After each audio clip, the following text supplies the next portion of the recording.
Paul Maidman was 28, a student up pulling an all-nighter. At 3 a.m. on a Friday, he went out to make copies and buy an energy drink. He was killed by a drunk driver. It's by far the worst day in all of our lives. Paul's sister, Dawn, says her brother was a computer genius who served 8 years in the Air Force, had a great job, and was working on a degree because he wanted to run for political office. To get to that point that everybody wants to be at in life, to have it stolen from him in the middle of the night like that is it's unbelievable. It's so unfair. Paul Maidman left something behind. A few years ago, he created a website to keep up with friends. He called it Team Paul, and as a joke, he made a Team Paul t-shirt with his face on it. Now his family is using Team Paul to fight for justice against the driver who killed him. Maidman was sitting at this intersection waiting for the light to change when he was hit from behind. You can see the yellow lines in the road here showing how his car was pushed all the way across the road into this pole. His car came to rest over here where these yellow boxes represent the placement of the tires of the vehicle. Maidman died on the way to the hospital. Police say the person that hit him was traveling at more than 80 miles per hour. The driver is 29-year-old Miranda Dalton. Police say she never used her brakes. Earlier, she'd been out drinking $1 cocktails on ladies' night at this Las Vegas country bar.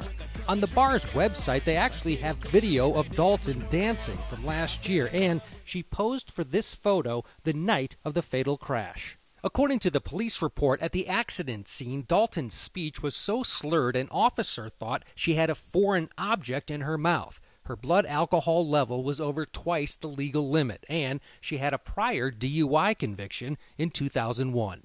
On the day of Paul Maidman's wake, two things happened. Dalton was released on bail, and Team Paul came back to life.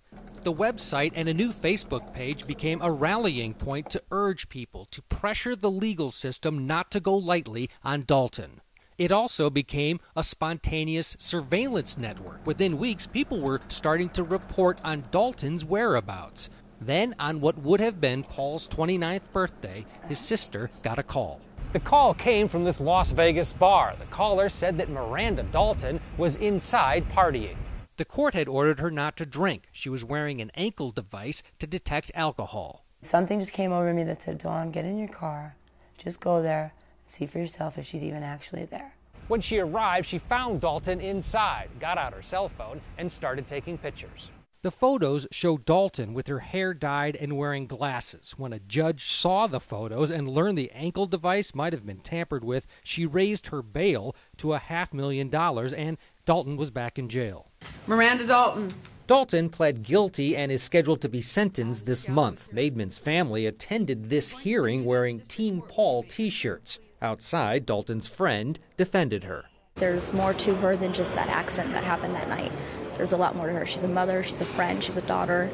I mean, her choices was wrong, clearly, obviously, but to try to push for a harsher penalty, I don't think it's going to do more justice. About 3,000 people are on the Team Paul Facebook page. They agree it is about justice. I can never be hard enough on her, ever, because she's done it before, and she would do it again.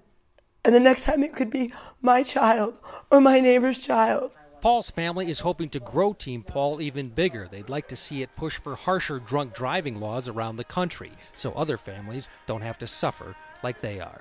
Ted Rowlands, CNN, Las Vegas.